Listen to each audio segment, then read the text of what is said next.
জয় শ্রীকৃষ্ণ, রাধে রাধে, জয় মা লক্ষ্মী। ভক্তরা, আজ অক্ষয় তৃতীয়ার শুভ দিনে ভুলেও খাবেন না এই তিনটি সবজি। এই দিন কিছু খাবার খাওয়া যেমন জীবনের পক্ষে ভালো বলে বিবেচিত হয়, তেমনি কিছু খাবার একদমই খাওয়া উচিত নয়। বিশেষ করে এই দিন ভুলেও খাবেন না এই তিনটি সবজি। নানান রোগ ব্যাধি, চরম আর্থিক কষ্ট এবং সংসারে অশান্তি ও দুর্ভাগ্য আসবেই। কারণ যদি এই দিনে অজান্তেও এই সবজিগুলো খেয়ে ফেলেন, তবে মা লক্ষ্মী ও শ্রীহরি বিষ্ণু আপনার উপর চিরতরে অসন্তুষ্ট হয়ে যেতে পারেন। ফলে ঘরে নেমে আসতে পারে দারিদ্র্য ও অভাব। পুরো পরিবার কষ্টে পড়তে পারে। কিন্তু বন্ধুরা, এই দিন একটু হলেও খান এই একটি খাবার। লক্ষ্মীনারায়ণের আশীর্বাদে সারা বছর ঘরে অর্থ আসবে। প্রজন্মের পর প্রজন্ম ঐশ্বর্যের উপর রাজত্ব করবে। কোনো দিন অর্থের অভাব হবে না। আপনার ঘরে যদি কোনো দোষ থাকে, পিতৃদোষ, রাহু দোষ, কাল সর্পদোষ, সব চিরতরে দূর হয়ে যাবে। দেখুন বন্ধুরা, আমাদের কাজ শুধু সঠিক পরামর্শ দেওয়া। মানবেন কিনা সেটা আপনার ইচ্ছা, কিন্তু আমি বলবো যদি মেনে নেন তাহলে আপনার জীবনের তরি পার হয়ে যাবে। আজকের এই বিশেষ ভিডিওর মাধ্যমে আমরা জানব অক্ষয় তৃতীয়ার মাহাত্ম্য। অক্ষয় তৃতীয়ার দিন কোন তিনটি সবজি ভুল করেও খাওয়া যাবে না, আর কোন একটি খাবার যা সবাইকে অবশ্যই খেতে হবে। এছাড়াও আমরা জানব এই অক্ষয় তৃতীয়ার দিন কোন কোন জিনিস কিনলে বা করে আনলে আপনার পরিবারের চিরস্থায়ী সুখ, শান্তি ও সমৃদ্ধি বজায় থাকে। তাই আজকের ভিডিওটি খুবই গুরুত্বপূর্ণ হতে চলেছে। তাই আপনাদের কাছে অনুরোধ, ভিডিওটি আপনারা শুরু থেকে শেষ পর্যন্ত মনোযোগ সহকারে দেখবেন। যদি ভালো লাগে তবেই একটি লাইক করবেন আর আপনজনদের সাথে শেয়ার করবেন, যাতে তারাও এই ভিডিওটি দেখার সুযোগ পায়। তো চলুন বন্ধুরা, শুরু করা যাক আজকের আলোচনা। অক্ষয় তৃতীয়া, এই নামটির মধ্যেই লুকিয়ে আছে এক গভীর দার্শনিক সত্য। সংস্কৃত ভাষায় অক্ষয় শব্দের অর্থ হলো যা কখনো ক্ষয়প্রাপ্ত হয় না, যা কখনো শেষ হয় না এবং যা চিরকাল অটুট থাকে। আর তৃতীয়া মানে হলো তৃতীয় তিথি, অর্থাৎ বৈশাখ মাসের শুক্লপক্ষে তৃতীয় তিথিতে এই উৎসব পালিত হয়। এই দিনটিকে বলা হয় স্বয়ং সিদ্ধির মুহূর্ত, অর্থাৎ এই তিথিটি নিজে এতটাই শুভ যে এই দিন কোনো কাজ শুরুর আগে আলাদা করে কোনো মুহূর্ত গণনার প্রয়োজন হয় না। যে কোনো শুভ কাজ এই তিথিতে শুরু করা যায় এবং সেই কাজের ফল অক্ষয় হয়ে থাকে, অর্থাৎ সেই পুণ্যের ফল কখনোই নষ্ট হয় না। বৈদিক বিশ্বাস এবং শাস্ত্রের মতানুসারে এই পবিত্র তিথিতে যদি কোনো শুভ কার্য সম্পূর্ণ করা হয়, তাহলে সেই কাজের ফল অনন্তকাল ধরে অক্ষয় হয়ে থাকে। যদি ভালো কাজ হয়ে থাকে তাহলে তার পূর্ণ ফল হয় অক্ষয় এবং চিরস্থায়ী। আর যদি কোনো খারাপ কাজ হয় তাহলে তার পাপের বোঝাও হয়ে যায় অক্ষয়, যা থেকে মুক্তি পাওয়া অত্যন্ত কঠিন। এই কারণে শাস্ত্রে বলা হয়েছে যে এই দিনে প্রতিটি কাজ অত্যন্ত সাবধানে ও সচেতনভাবে করা উচিত। এই অক্ষয় তৃতীয়ার দিনে পূজা করার জন্য বিশেষ মা লক্ষ্মী ও গণেশের এবং ভগবান বিষ্ণু ও লক্ষ্মীর আরাধনা করা উচিত। ব্রহ্ম মুহূর্তে, অর্থাৎ ভোর 4টা থেকে 5:30টার মধ্যে ঘুম থেকে উঠে স্নান করে পরিষ্কার বস্ত্র পরিধান করুন। যদি সম্ভব হয় তাহলে গঙ্গা স্নান করুন। গঙ্গাজল না পেলে ঘরের স্নানের জলে গঙ্গাজল মিশিয়ে স্নান করুন। স্নানের পর পূজার স্থান পরিষ্কার করে ধূপ দ্বীপ জ্বালিয়ে ফুল বেলপাতা দিয়ে ভগবান বিষ্ণু ও লক্ষ্মীর পূজা করুন। পূজার পর ব্রাহ্মণদের অন্ন বস্ত্র দান করুন। বিশেষ করে এই দিনে জব ও গমের ছাতু, শসা ও বেসনের ডাল দান করার কথা শাস্ত্রে বলা হয়েছে। এই দিনে উপবাস রাখা অত্যন্ত পুণ্যজনক।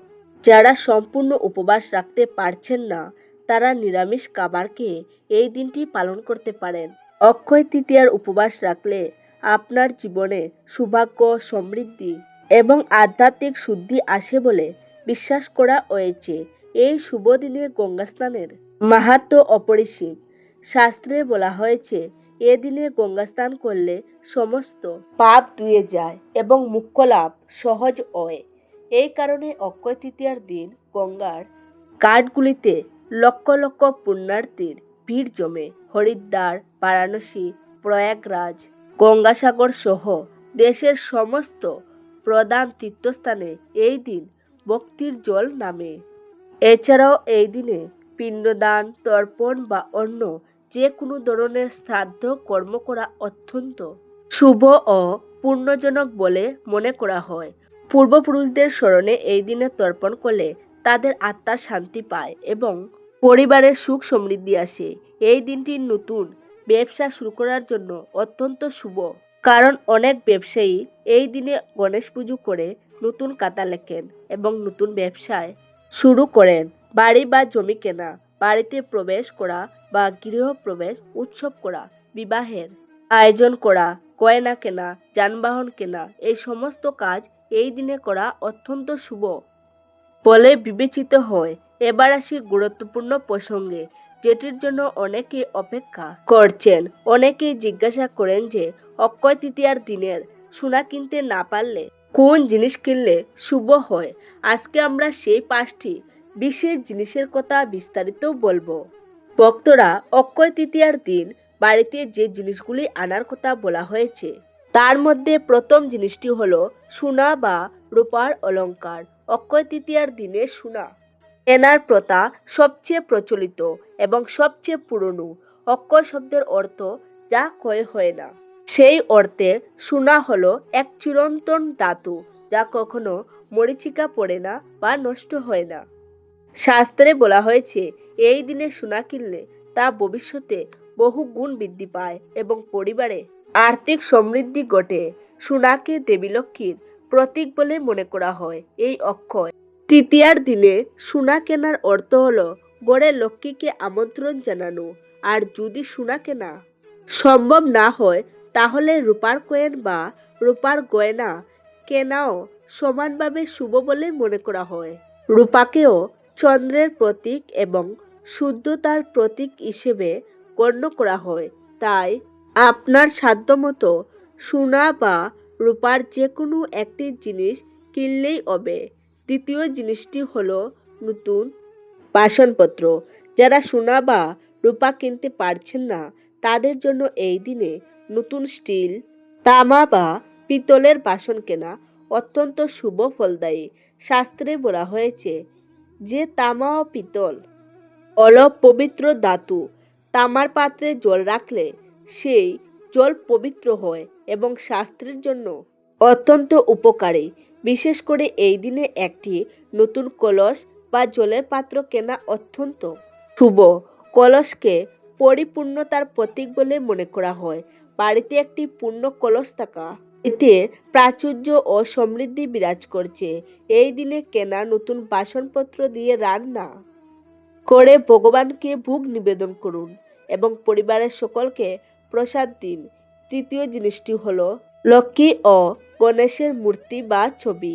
এই দিনে বাড়িতে দেবী লক্ষ্মী, ভগবান গণেশের নতুন মূর্তি বা ছবি এনে পূজা করা অত্যন্ত শুভ। লক্ষ্মী হলেন সুখ, সম্পদ ও সমৃদ্ধির দেবী এবং গণেশ হলেন সমস্ত শুভ কাজের প্রথম পূজনীয় দেবতা, যিনি সমস্ত বিঘ্ন দূর করেন। অক্ষয় তৃতীয়ার দিনে এই দুই দেবতার নতুন মূর্তি বা ছবি এনে বিধিমতো স্থাপন করুন। এতে বাড়িতে সুখ, শান্তি ও সমৃদ্ধি স্থায়ীভাবে বসবাস করে। এছাড়াও অনেকে এই দিনে লক্ষ্মীনারায়ণের যুগল মূর্তি এনে পূজা করেন, যা দাম্পত্য জীবনের সুখ সমৃদ্ধি বয়ে আনে। চতুর্থ জিনিসটি হলো শঙ্খ বা কড়ি। অক্ষয় তৃতীয়ার দিনে শঙ্খ বা কড়ি কেনা অত্যন্ত শুভ বলে মনে করা হয়। এই দুটি জিনিসের সঙ্গে দেবী লক্ষ্মীর গভীর সম্পর্ক রয়েছে। পুরাণের কাহিনী অনুযায়ী সমুদ্র মন্থনের সময় দেবী লক্ষ্মী সমুদ্র থেকে আবির্ভূত হয়েছিলেন এবং সেখানে শঙ্খ ও কড়ি উভয়ই সমুদ্র থেকে পাওয়া যায়। এই কারণেই শঙ্খ ও কড়ি দেবীলক্ষ্মীর অত্যন্ত প্রিয় বস্তু বলে মনে করা হয়। শঙ্খের কথা যদি বলি, শঙ্খ হলো মঙ্গল ও বিজয়ের প্রতীক। হিন্দু পূজায় শঙ্খের ব্যবহার অত্যন্ত প্রাচীন ও পবিত্র, বিশেষত দক্ষিণাবর্ত। শঙ্খ বাড়িতে রাখা অত্যন্ত শুভ বলে মনে করা হয়। দক্ষিণাবর্ত শঙ্খ বাড়িতে রাখলে নেতিবাচক শক্তি দূর হয়, শান্তি ও ইতিবাচক শক্তি বজায় থাকে এবং দেবীলক্ষ্মীর কৃপা সর্বদা বাড়িতে বিরাজ করেন। অক্ষয় তৃতীয়ার মতো পূর্ণ তিথিতে একটি দক্ষিণাবর্ত শঙ্খ কেনা শুভ ভাগ্যের প্রতীক। আর কড়ির কথা বলতে গেলে, কড়ি সমুদ্রের প্রাণী থেকে পাওয়া একটি জিনিস যা ঐতিহাসিকভাবে মুদ্রা হিসেবে ব্যবহৃত হয়। দেবীলক্ষ্মীর অত্যন্ত প্রিয় বস্তু হিসেবে কড়িকে আর্থিক উন্নতি ও ধন সম্পদ বৃদ্ধির প্রতীক মনে করা হয়। বিশ্বাস রয়েছে, এই অক্ষয় তৃতীয়ার দিনে কড়ি কিনে তাতে সিঁদুর মাখিয়ে দান রেখে দিলে আর্থিক অভাব দূর হয় এবং সম্পদ অক্ষয় ও চিরস্থায়ী হয়ে যায়। গৃহস্থলিতে শঙ্খ ও কড়ি রাখলে সুখ ও সমৃদ্ধি বজায় থাকে। পঞ্চমতম জিনিসটি হলো লবণ। হয়তো অনেকে অবাক হচ্ছেন এই তালিকায় লবণের নাম দেখে, কিন্তু হিন্দু শাস্ত্র ও বাস্তুবিদ্যার মতে অক্ষয় তৃতীয়ার দিনে লবণ কেনা অত্যন্ত শুভ ও কল্যাণকর। এর পিছনে রয়েছে একটি গভীর কারণ।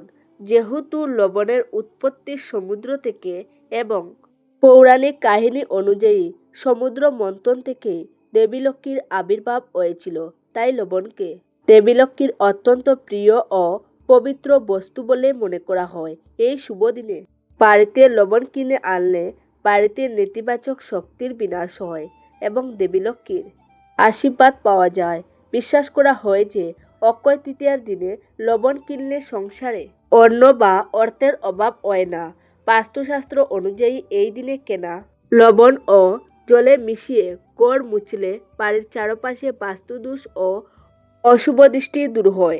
তাই যদি সোনার পা কেনা সম্ভব না হয়, তাহলে অন্তত এক প্যাকেট লবণ কিনে আনুন। এটি আপনার এবং আপনার পরিবারের জন্য অত্যন্ত মঙ্গলজনক হবে।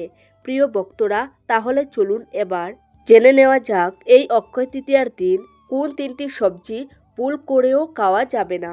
ভক্তরা, এই অক্ষয় তৃতীয়ার দিন প্রথম নিষিদ্ধ খাবারটি হলো মাষকালাই বা বিউলির ডাল। এই অক্ষয় তৃতীয়ার দিন বিউলির ডাল বা এই ডাল দিয়ে তৈরি কোনো খাবার খাবেন না। আয়ুর্বেদ শাস্ত্রে বলা হয়েছে এই সময় মাষকালাই অত্যন্ত তীক্ষ্ণ ও ভারী খাবার, যা নানা রোগের সৃষ্টি করে। তাই অক্ষয় তৃতীয়ার মতো শুভ দিনে এই খাবার গ্রহণ করা নিষিদ্ধ। অন্যদিকে মাষকালাই মানুষের শরীরে তামসিক গুণ বৃদ্ধি করে এবং নেগেটিভ এনার্জিকে আকর্ষণ করে।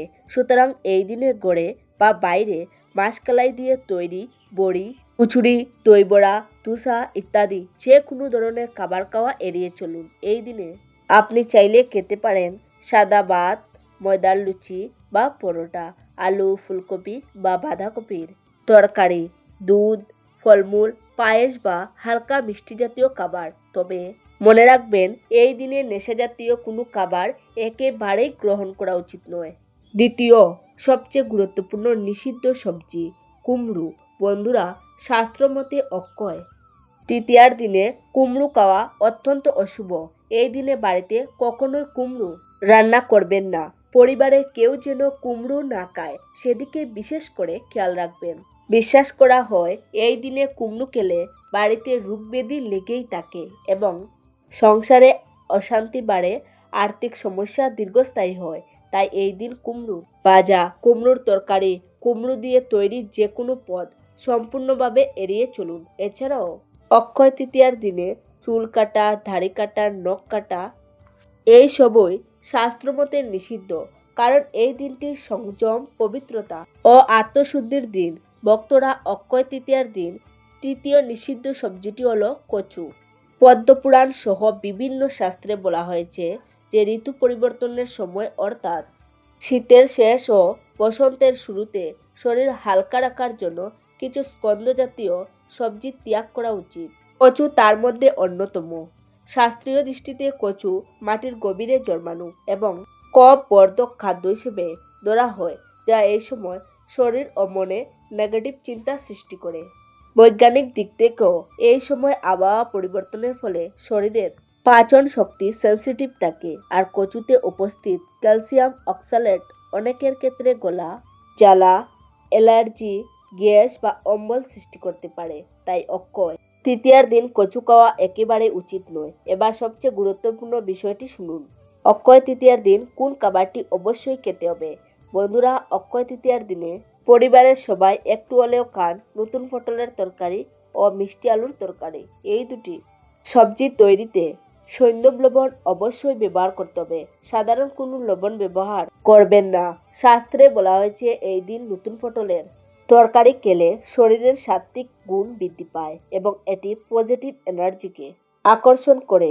আর সেই তরকারি যেন নিরামিষ হয় এবং অবশ্যই তা মা লক্ষ্মী, রাধাকৃষ্ণ এবং নারায়ণকে নিবেদন করে তবেই খাবেন। এই সবজি খেলে মা লক্ষ্মীর কৃপায় সারা বছর ঘরে অর্থ আসবে এবং আপনি আর আপনার পরিবার সুস্থ থাকবেন। প্রিয় ভক্তরা, ভিডিওটি দেখে যদি ভালো লেগে থাকে তাহলে অবশ্যই একটি লাইক করবেন আর আপনজনদের সাথে শেয়ার করে দেবেন। সবাই ভালো থাকুন, সুস্থ থাকুন। দেখা হবে নতুন একটি ভিডিওতে। নমস্কার, ধন্যবাদ।